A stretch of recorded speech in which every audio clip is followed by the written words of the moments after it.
然担当我们的忧患，背负我们痛苦。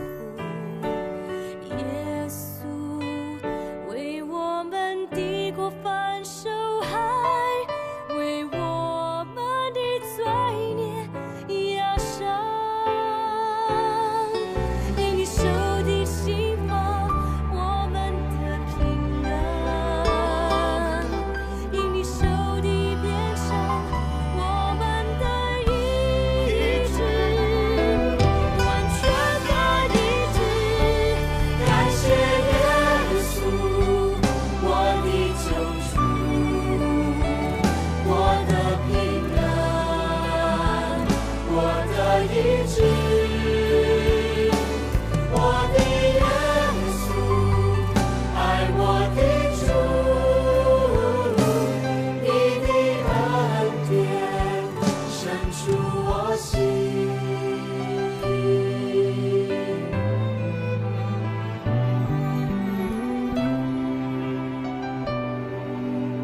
感谢耶稣，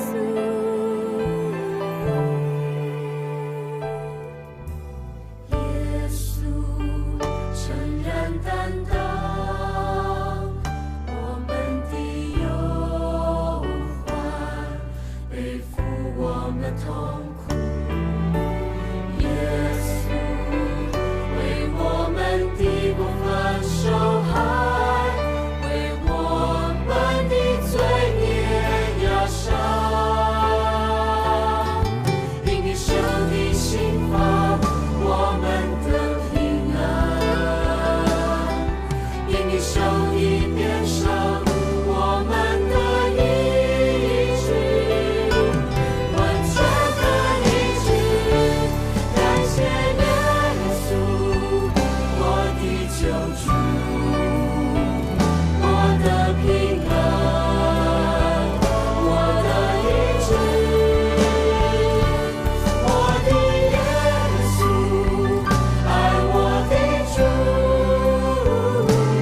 你的恩典深处我心。感谢耶稣，我的救主，我的平安，我的医治。我的耶稣，爱我的主，你的恩典深处我心。感谢耶稣，我的救主，我的平安，我的医治。我的耶稣，爱我的主，你的恩典深处我心。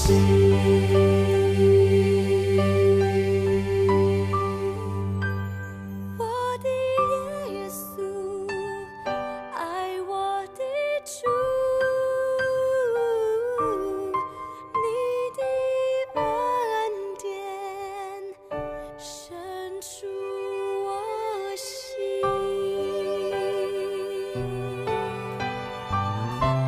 深处我的心。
主，引我走这一路，高山或低谷，都是你在保护。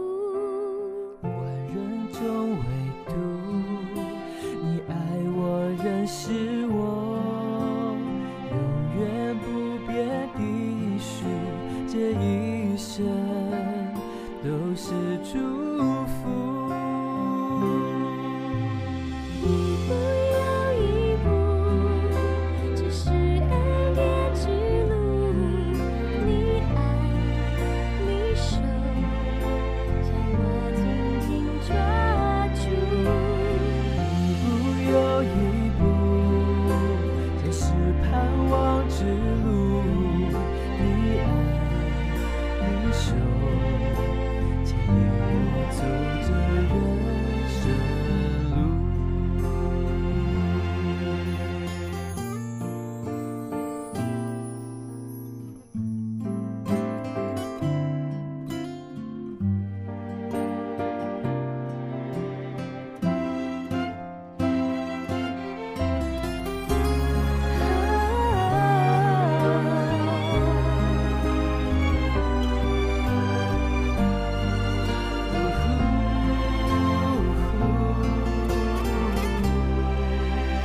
你是我的主，引我走这一路，高山或低谷，都是你在保护。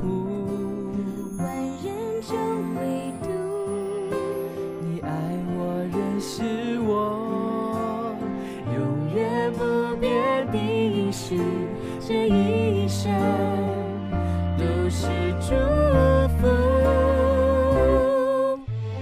一步又一步，这是恩典之路，你爱你手将我紧紧抓住。一步又一步，这是盼望之路，你爱你手牵引我走这人生路。一步又一步，这是恩典之路，你爱你手将我紧紧抓住。一步又一步，这是盼望之路，你爱你手牵引我走这人生路。你爱你手牵引我走这人生路。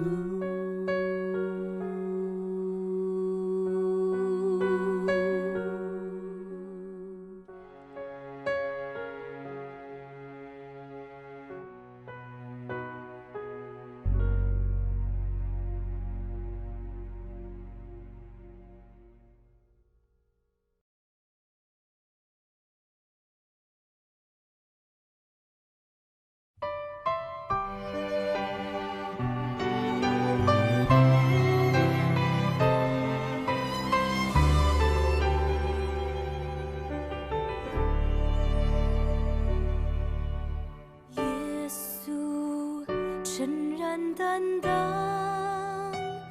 我们的忧患，背负我们痛苦。耶稣为我们的过犯受害，为我们的罪孽压伤。因你受的刑罚，我们的平安；因你受的鞭伤，我们的医治，完全的医治。感谢耶稣，我的救主，我的平安，我的医治，我的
Shalom jemaat yang dikasihi oleh Tuhan. Anugerah Tuhan untuk kita luar biasa. Sehingga malam hari ini kita boleh lagi menikmati hadirat Tuhan di dalam doa malam kita. Mari Bapak Ibu semua saudara baik yang ada di rumah, dimanapun engkau berada saat ini. Nikmati hadirat Tuhan, alami lawatan dan kuasanya yang mau bekerja untuk kita. Karena Dia selalu ada bersama dengan kita. Mari datang sujud menyembah Dia. Bapak Ibu Saudara, satu pujian kita akan naikkan kepada Tuhan. Kita katakan, Bapakku datang menyembahmu di sini.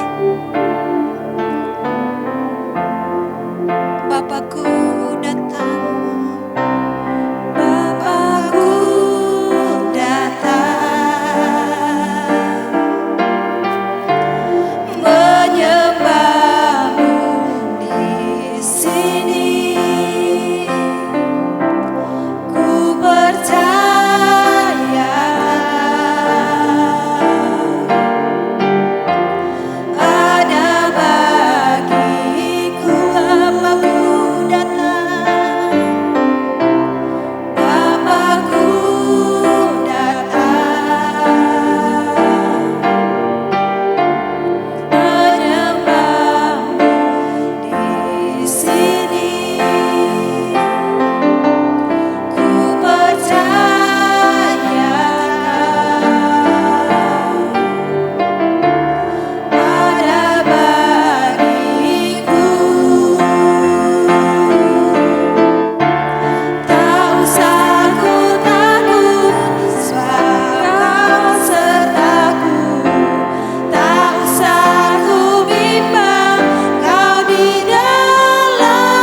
Waktu di hadapan Tuhan, siapkan hatimu masuk dalam hadirat Allah.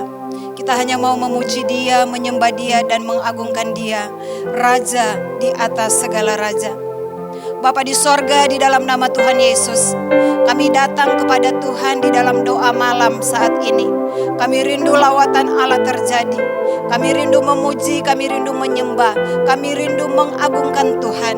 Berkatilah kami semua baik yang ada di rumah, dimanapun kami berada. Pertolongan Tuhan nyata untuk kami. Dan biarlah ibadah kami dari awal, pertengahan sampai pada akhirnya. Nama Tuhan ditinggikan, dimuliakan dan diagungkan. Dalam nama Yesus kami berdoa, mengucap syukur kepada Bapa di sorga. Amin.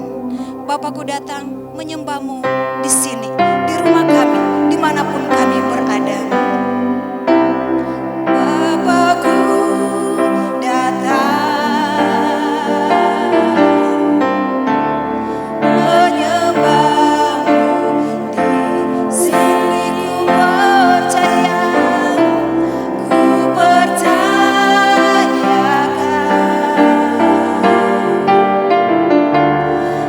Ada bagiku, tak usah ku takut sebab ada Tuhan.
Ibu dan semua saudara yang dikasihi oleh Tuhan, mari sama-sama kita mau bersyukur untuk semua kebaikan Tuhan di dalam doa-doa kita. Ada beberapa pokok doa yang akan kita naikkan pada malam hari ini. Yang pertama, kita bersyukur untuk semua kebaikan yang Tuhan berikan, pertolongannya kepada kita tiap-tiap hari. Ada anugerah dari Tuhan. Yang kedua, mari kita berdoa untuk kesehatan setiap keluarga dan jemaat kita, agar mereka boleh terhindar dari penularan virus corona saat ini. Yang ketiga, mari juga kita berdoa untuk pergumulan jemaat di tengah-tengah situasi dan kondisi saat ini tidak mudah. Tapi biarlah mereka tetap kuat di dalam Tuhan. Untuk ketiga pokok doa ini, mari Bapak Ibu Saudara kita doakan bersama-sama. Bapa di sorga, di dalam nama Tuhan Yesus, kami bersyukur untuk kebaikan Tuhan. Kami bersyukur untuk pertolongan Tuhan yang dahsyat dan luar biasa bagi kami, untuk keluarga kami, untuk apapun yang Engkau beri dalam kehidupan kami. Kami bersyukur juga untuk pergumulan kami ada Tuhan yang menyertai dan memberkati kami. Kami merindukan penjagaan, perlindungan daripada Tuhan saja, agar semua keluarga kami, jemaat Tuhan, tidak ada satupun yang mengalami, yang mendapatkan dan tertular oleh karena virus corona yang terjadi saat ini. Penjagaan, perlindungan Tuhan, itu yang kami butuhkan. Terima kasih Bapa, terima kasih Tuhan. Ini doa kami, dalam nama Yesus kami berdoa dan mengucap syukur. Amin. Bapak Ibu Saudara, saatnya bagi kita merasakan anugerah pertolongan Tuhan. Satu-satunya yang dapat kita andalkan hanya Tuhan dan tidak ada yang lain. Dia selalu memberikan yang terbaik dan waktu Tuhan selalu tepat untuk kita. Engkau Tuhan yang setia. Mari kita naikkan pujian ini. Engkau Tuhan yang setia, waktumu selalu yang terbaik. Engkau Tuhan sandaranku, dan ku hanya akan berharap padamu satu-satunya, satu-satunya yang ku andalkan, satu-satunya yang ku percaya. Engkau sumber kekuatan, sumber pengharapan, sumber kedamaian, satu-satunya, satu-satunya yang ku andalkan, satu-satunya yang ku percaya. Engkau Tuhan memberkati, Tuhan menyembuhku, Tuhan peduli, satu-satunya, satu-satunya yang ku andalkan, satu-satunya yang ku percaya. Engkau sumber kekuatan, sumber pengharapan, sumber kedamaian, satu-satunya, satu-satunya yang ku andalkan, satu-satunya yang ku percaya. Engkau Tuhan memberkati, Tuhan menyembuhku, Tuhan pemulihanku. Bapak Ibu Saudara, kita masih akan tetap melanjutkan doa kita. Mari kita berdoa untuk jemaat kita yang mengalami kelemahan tubuh dan dalam keadaan sakit, agar mereka diberikan kekuatan dan kesembuhan dari Tuhan. Mari kita juga mendoakan jemaat yang merindukan pasangan hidup, yang merindukan keturunan di tengah-tengah keluarga mereka. Biarlah Tuhan memberikan tepat pada waktunya. Mari juga kita berdoa untuk kaum bapak, agar dapat memiliki iman dan teladan yang baik di dalam keluarga. Kita berdoa juga untuk semua kaum ibu di gereja kita. Mereka menjadi ibu yang baik, mengasihi Tuhan, mengasihi keluarga, dan menjadi berkat bagi banyak orang. Dengan pokok doa yang ada ini, kita ambil waktu, mari kita berdoa. Bapa di sorga, di dalam nama Tuhan Yesus, kami datang kepadamu ya Tuhan. Kami mendoakan untuk jemaat kami.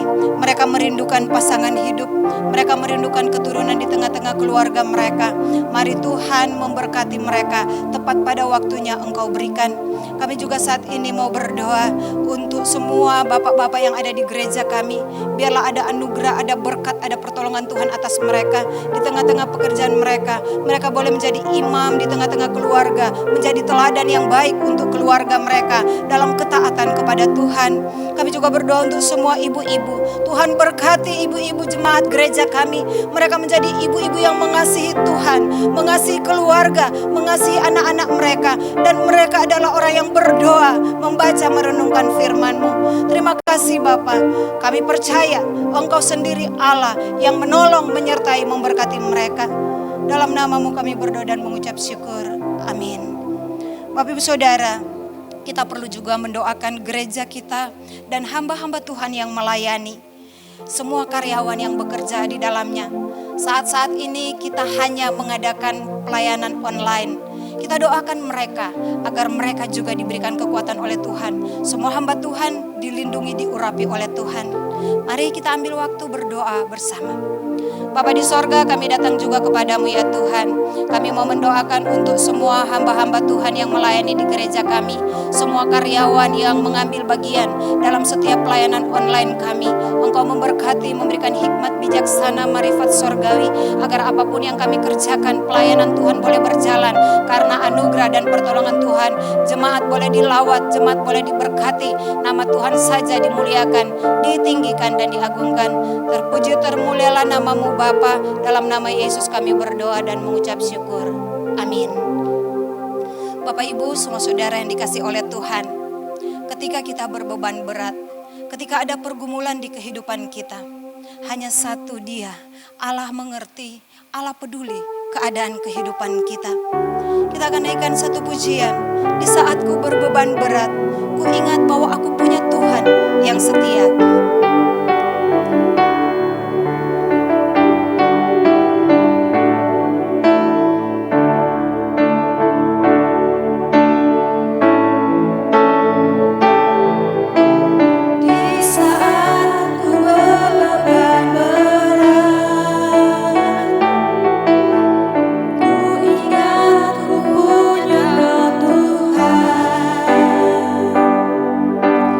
Hanya Kau yang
Bapak Ibu Saudara, kita akan melanjutkan pokok doa kita.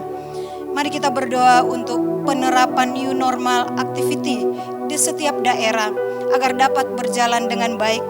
Kita doakan juga bangsa kita Indonesia dalam upaya menangani penyebaran dan penularan virus corona agar diberikan hikmat dan bijaksana dari Tuhan. Mari kita doakan juga para medis, dokter, perawat, dan semua yang menangani pasien virus corona agar mereka diberi kesehatan dan kekuatan dan dalam perlindungan Tuhan.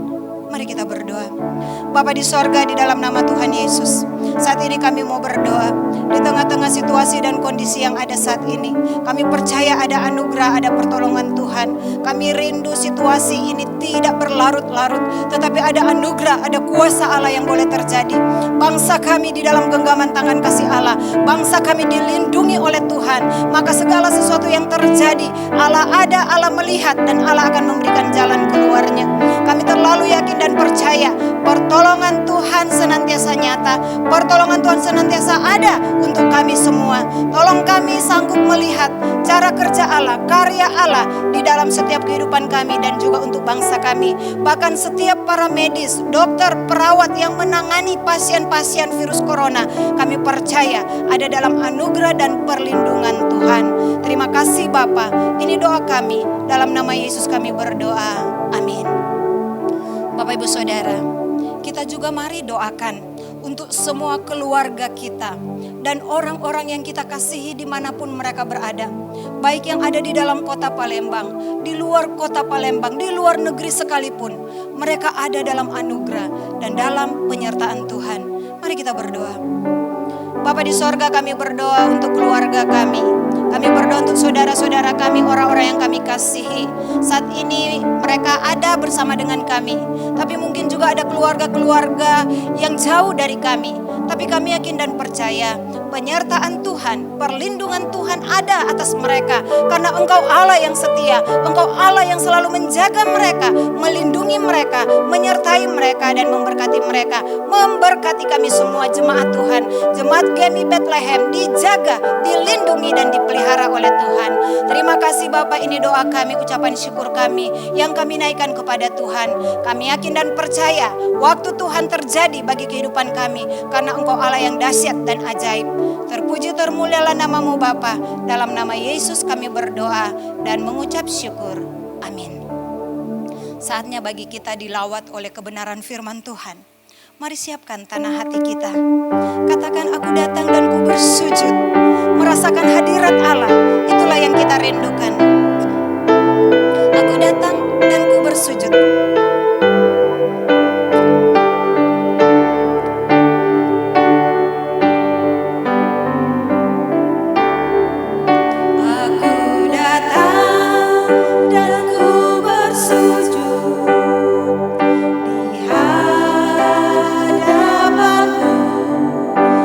Rasakan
kita berdoa.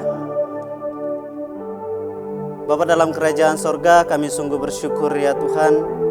Kami sungguh berterima kasih kepadamu. Pada malam hari ini kami akan bersama-sama untuk merenungkan kebenaran firman-Mu Tuhan.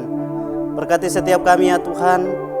Biarlah Roh-Mu yang kudus boleh mengurapi kami satu persatu sehingga boleh memberikan kami pengertian bersama-sama mengerti firman-Mu dengan baik ya Tuhan.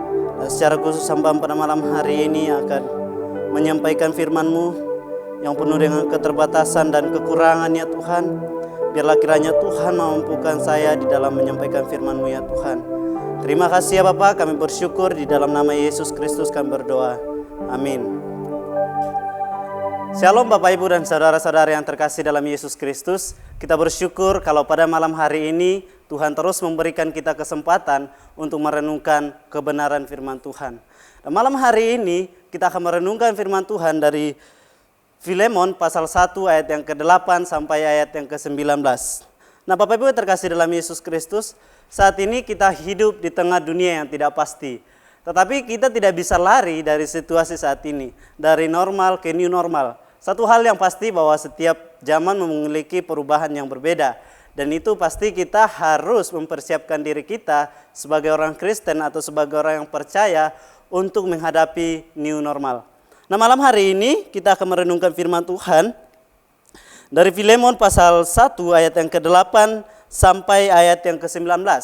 Nah di dalam surat Filemon ini ada 3 nama yang cukup terkenal. Yang pertama adalah Paulus, kedua Filemon, dan ketiga adalah Onesimus. Nah kita percaya di dalam Kisah Para Rasul pasal 9 bagaimana Paulus sendiri menceritakan pertobatannya ketika dia mau pergi ke kota Damsyik untuk menganiaya orang Kristen, untuk membunuh orang-orang Kristen.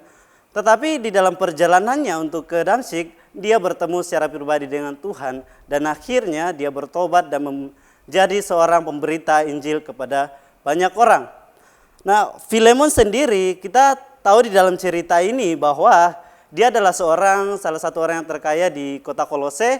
Dan dia juga menyediakan rumahnya untuk dijadikan sebagai tempat beribadah kepada Tuhan.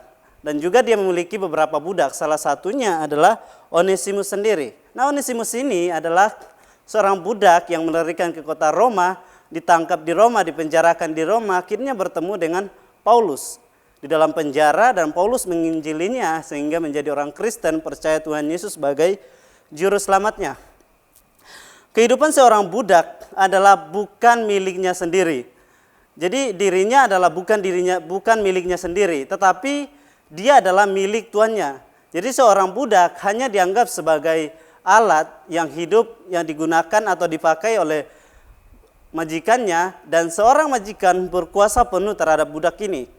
Jadi seorang budak hanya sebagai alat yang hidup. Jadi kuasa mutlak yang dimiliki oleh tuannya adalah terserah dari tuannya, apakah dia mau menghukum, memotong telinganya, memaksa dia bekerja di ladang, di pabrik, terserah. Itu adalah kehidupan seorang budak. Bahkan Plinus menceritakan bagaimana Fedius Pollio memperlakukan seorang budak yang tidak wajar atau tidak manusiawi. Yaitu ketika seorang budak ini membawa sebuah nampan ke taman dan dengan gelas-gelas kaca, dan di antara gelas itu ada yang jatuh dan pecah, maka seorang budak ini akan dibuang ke kolam yang ada di halaman itu yang diisi dengan ikan-ikan yang buas. Bahkan dikatakan bahwa sekalipun harimau, gajah, jerapah yang dimasukkan ke dalam kolam itu akan habis dicabik-cabik oleh ikan yang buas itu. Jadi seorang budak hanya bergantung kepada tuannya saja. Bahkan juga Juvenal pernah menceritakan bagaimana dia melukiskan atau menggambarkan perilaku seorang majikan wanita yang memperlakukan budaknya, menghukum budaknya tanpa sebab. Bahkan seorang majikan wanita ini mengatakan bahwa saya lebih indah dan saya lebih suka mendengarkan teriakan seorang budak yang tidak mampu lagi berteriak daripada lengkingan manapun. Jadi seorang majikan ini mengatakan bahwa saya lebih suka mendengarkan teriakan seorang budak daripada teriakan atau suara manapun. Jadi inilah kehidupan seorang budak. Nah pada zaman Salomo, pada zaman Filemon pada saat itu, budak itu dianggap atau dipandang sebagai binatang. Bahkan ketika seorang budak ini tidak berguna lagi, maka dia akan dibuang dan dibunuh, terserah. Jadi tidak jadi masalah ketika seorang budak ini tidak berguna lagi. Nah, hal yang paling buruk dialami oleh seorang budak adalah ketika dia dibunuh atau dihukum mati pada saat dia tidak bisa menyelesaikan atau dia tidak mampu membayar hutang-hutangnya sendiri. Tetapi keberuntungan bagi seorang budak adalah ketika dia melarikan diri dan diberikan tanda F dari kata fugitivus yang berarti budak pelarian. Jadi seorang budak hanya bergantung pada kemurahan tuannya yang berubah sewaktu-waktu. Nah, malam hari ini kita mau belajar bersama-sama bagaimana Paulus menasihati Filemon dan memberikan pengertian bagaimana kasih itu menerima apa adanya. Nah, poin pertama yang kita pelajari adalah menerima dengan kasih. Ayat yang ke-8 sampai 9 dan ayat yang ke-11. Saya akan bacakan bagi Bapak Ibu yang ada di rumah. Karena itu, sekalipun di dalam Kristus, aku mempunyai kebebasan penuh untuk memerintahkan kepadamu apa yang harus engkau lakukan. Tetapi mendengar kasihmu itu, lebih baik aku memintanya daripadamu, aku Paulus yang sudah menjadi tua, lagi pula sekarang dipenjarakan karena Kristus Yesus. Nah, ayat yang ke-11 dikatakan bahwa dahulu memang dia tidak berguna bagimu, tetapi sekarang sangat berguna baik bagimu maupun bagiku. Ini adalah sebuah perkataan Paulus kepada Filemon. Bagaimana Paulus mengatakan di ayat yang ke-8 bahwa sekalipun aku mempunyai kebebasan penuh untuk memerintahkan kepadamu apa yang harus engkau lakukan. Tetapi alasan Paulus di sini mengatakan bahwa kebebasan penuh, Paulus mempunyai kebebasan penuh. Mengapa? Karena kalau kita pikir secara kerohanian atau secara struktur kerohanian, Paulus adalah seorang rasul. Dia adalah gembala Filemon. Dia adalah bapa rohani Filemon. Itulah sebabnya bahwa dia mempunyai kebebasan penuh untuk memerintahkan Filemon supaya menerima Onesimus kembali. Tetapi hal ini harus kita pelajari bahwa sekalipun kita mempunyai kebebasan penuh, hak yang penuh terhadap seseorang, adalah lebih baik kita mengkonfirmasi terlebih dahulu supaya tidak ada terjadi konflik atau perselisihan di antara orang. Nah, tetapi di ayat yang ke-9 dikatakan bahwa tetapi mengingat kasihmu itu lebih baik aku memintanya daripadamu. Aku Paulus yang sudah menjadi tua, lagi pula sekarang dipenjarakan karena Kristus Yesus. Inilah perkataan Paulus kepada Filemon bahwa dia harus lebih memintanya daripada memerintahkan langsung. Nah, istilah kasih yang digunakan di dalam ayat yang ke-9 ini di dalam bahasa Yunani-nya adalah agape, yang berarti bahwa kasih yang tidak egois, kasih yang tidak mementingkan diri sendiri, kasih yang rela berkorban, dan kasih tanpa syarat. Nah, kasih yang tanpa syarat seharusnya kita mempelajari bagaimana kehidupan seorang Paulus ketika menerima Tuhan sebagai juru selamatnya. Maka kita melihat di sini satu pelajaran rohani yang sangat penting bahwa sebagai orang Kristen kita seharusnya memiliki kasih yang tidak egois. Seharusnya memiliki kasih yang tanpa syarat. Sebagaimana Kristus sendiri sudah memberikan kepada kita sebagai umat Kristen, yaitu kasih tanpa syarat.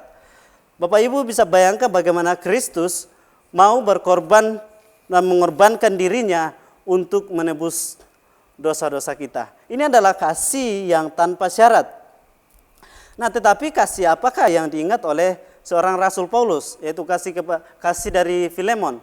Kalau kita membaca ayat yang ke-7, di situ dikatakan bahwa Filemon ini sudah menghiburkan hati orang-orang kudus di Kolose. Nah, disinilah Paulus mengerti karena seorang Filemon ini adalah orang yang kaya dan dia menyediakan rumahnya sebagai tempat ibadah jemaat mula-mula untuk beribadah kepada Tuhan. Dia menyediakan sarana atau fasilitas untuk dijadikan tempat untuk beribadah kepada Tuhan. Inilah kasih Filemon kepada gereja mula-mula. Dan di ayat yang ke-11 dikatakan bahwa dahulu dia tidak berguna bagimu, tetapi sekarang sangat berguna bagimu maupun bagiku. Nah, kita melihat di sini bagaimana titik balik dari seorang Onesimus yang tidak berguna sama sekali sebelum dia menjadi orang Kristen, sebelum dia menjadi orang percaya, atau sebelum dia menerima Yesus sebagai juru selamatnya, dia menjadi orang yang tidak berguna sama sekali bagi Onesimus, bagi Filemon dan Paulus. Tetapi setelah dia menerima Kristus, setelah dia percaya Yesus, maka disinilah kita melihat bagaimana titik balik dari seorang yang tidak berguna menjadi berguna, dari seorang yang tidak bernilai sama sekali menjadi bernilai, dari seorang yang tidak bermanfaat sama sekali menjadi orang yang bermanfaat. Jadi kita harus melihat pelajaran bahwa kita yang mungkin dulunya tidak berguna sama sekali, tapi saat ini memaksa kita, keadaan saat ini memaksa kita untuk menjadi orang yang sangat berguna. Nah, Bapak Ibu yang terkasih dalam Yesus Kristus, poin kedua yang malam hari ini kita pelajari adalah, yang kita renungkan bersama-sama adalah menerima dengan segenap hati. Menerima dengan segenap hati, ayat yang ke-16. Bukan lagi sebagai hamba, melainkan lebih daripada hamba, yaitu sebagai saudara kekasih. Bagiku sudah demikian, apalagi bagimu, baik sekarang, baik secara manusia maupun di dalam Tuhan. Nah, ini adalah perkataan Paulus supaya Filemon ini menerima Onesimus bukan lagi sebagai budak, tetapi sebagai saudara kekasih di dalam Tuhan. Bapak Ibu yang terkasih dalam Yesus Kristus, orang yang paling susah untuk menerima sesuatu dengan segenap hati adalah orang yang tidak bisa bersyukur, orang yang tidak tahu bersyukur. Maunya menerima hal-hal yang baik saja, maunya menerima hal-hal yang enak saja, menyenangkan hati, mengembirakan, tetapi tidak mau menerima hal-hal yang menyusahkan dirinya. Itu adalah permasalahan.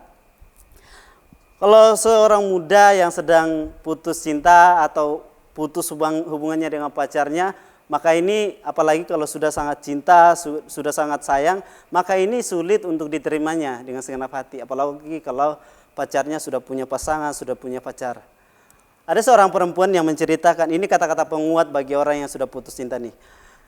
Ada seorang perempuan yang baru putus dengan pacarnya, dia mengatakan seperti ini, bahwa kembali kepada mantan adalah sama sekali menonton film 2 kali atau memutar film 2 kali. Mengapa? Karena awalnya sama, isinya sama, endingnya sama. Jadi buat apa kembali kepada mantan? Tetapi dalam hal ini berbeda dengan ayat yang ke-16, bagaimana Paulus menasihati Filemon supaya menerima Onesimus kembali bukan lagi sebagai budak, tetapi sebagai saudara kekasih dalam Yesus Kristus.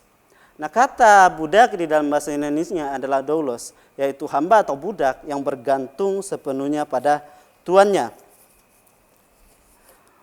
Jadi kita harus di dalam ayat yang 16 ini, bagaimana seorang Paulus meminta supaya Filemon ini menerima Onesimus kembali. Bukan berarti bahwa saat Onesimus diterima kembali maka derajat mereka akan sama, jabatan mereka akan sama, kedudukan mereka akan sama. Tetapi di saat Onesimus ini melayani tuannya, bukan lagi melayani sebagai hamba, tetapi didasarkan pada kasih Kristus, yaitu melayani tuannya karena Kristus. Demikian juga tuannya, yaitu ketika memandang Onesimus bukan lagi sebagai hamba, tetapi memandang sebagai saudara kekasih di dalam Kristus. Itulah kehidupan seorang Kristen, bahwa kita ini adalah saudara kekasih di dalam Kristus. Memang di hadapan manusia, mungkin di hadapan dunia, kita adalah orang yang berbeda, orang yang dipandang rendah, tetapi di dalam Tuhan, kita adalah manusia yang sama. Jadi tidak ada istilah lagi bahwa kita beda di hadapan Tuhan, tetapi kita adalah saudara kekasih di dalam Kristus.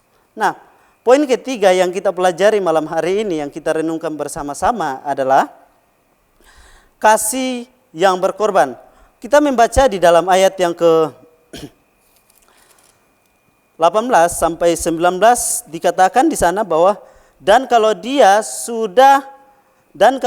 sudah merugikan engkau ataupun berhutang padamu, tanggungkanlah semuanya itu kepadaku. Aku Paulus menjaminnya dengan tulisan tanganku sendiri. Aku akan membayarnya, agar jangan katakan tanggungkanlah semuanya itu kepadamu. Karena engkau berhutang padaku, yaitu dirimu sendiri. Nah, di sini kita melihat bagaimana pengorbanan Rasul Paulus kepada Onesimus. Bagaimana kasih Paulus kepada Onesimus. Nah, berapa banyak di antara kita yang suka berkorban waktu, berkorban pikiran, tenaga demi kepentingan orang lain.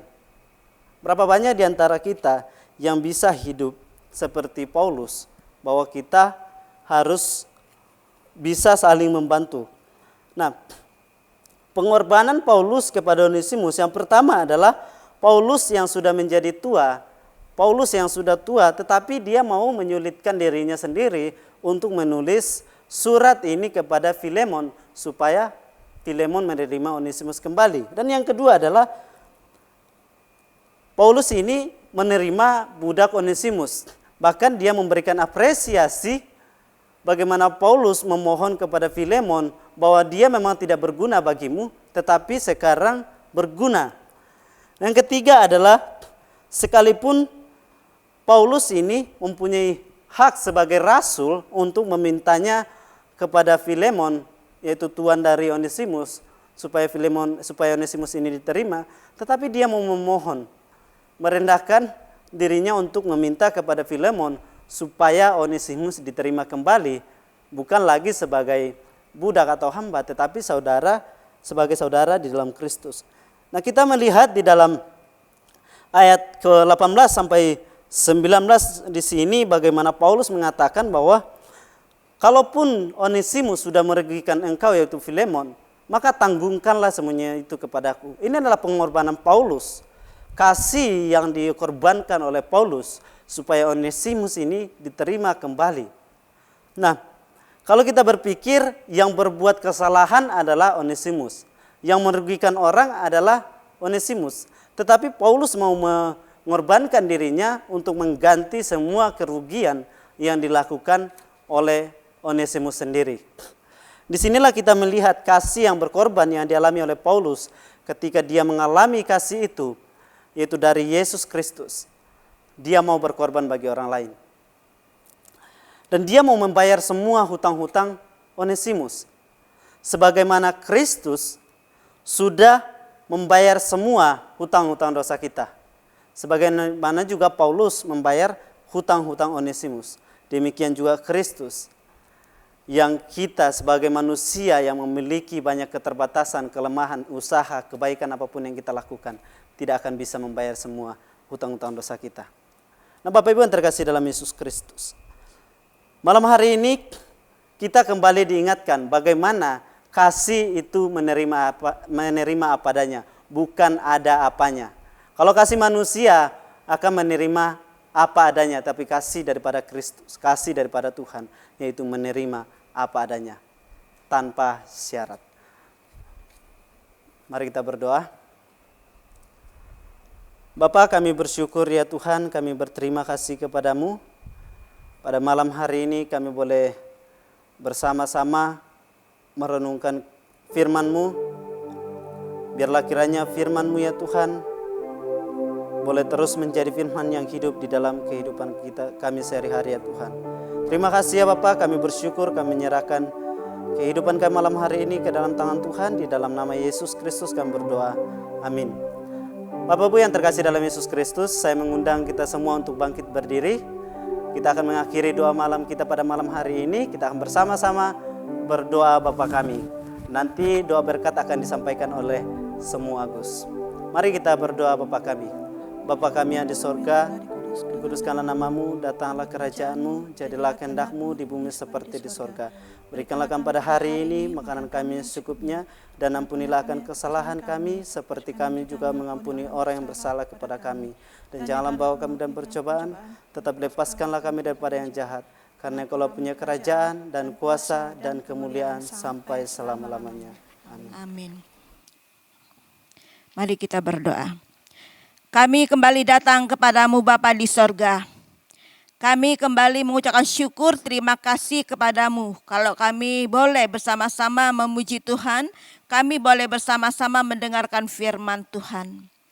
Pada saat malam hari ini Tuhan, kami mohon kepadamu, biarlah berkat, kasih, anugerah Allah yang menyertai kami mulai malam hari ini, besok dan sampai selama-lamanya. Amin. Bapa, terima kasih.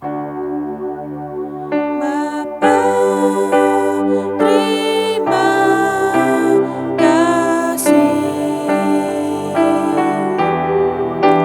Bapa, terima kasih. Bapa di dalam surga,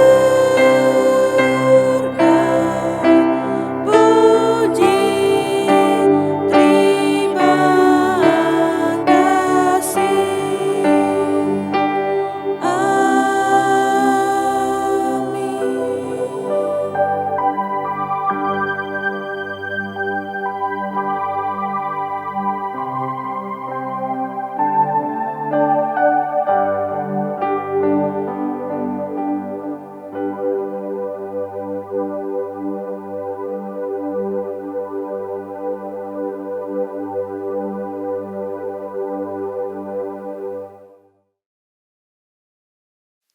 Shalom Bapak Ibu yang terkasih dalam Tuhan Yesus Kristus. Terima kasih sudah bergabung dalam online service GMI Bethlehem Palembang. Bagi Bapak Ibu dan saudara-saudari yang terkasih, apabila merasa diberkati melalui online service kita hari ini, mohon dapat klik like yang ada gambar jempolnya, lalu membagikan online service kita hari ini ke kerabat ataupun ke teman-teman Anda. Jangan lupa klik tombol subscribe dan nyalakan loncengnya, agar ketika GMI Bethlehem Palembang memposting video terbaru online service, Bapak Ibu dan saudara-saudari yang terkasih akan menjadi orang yang pertama kali mengetahui informasi tersebut. Terima kasih, Tuhan Yesus memberkati.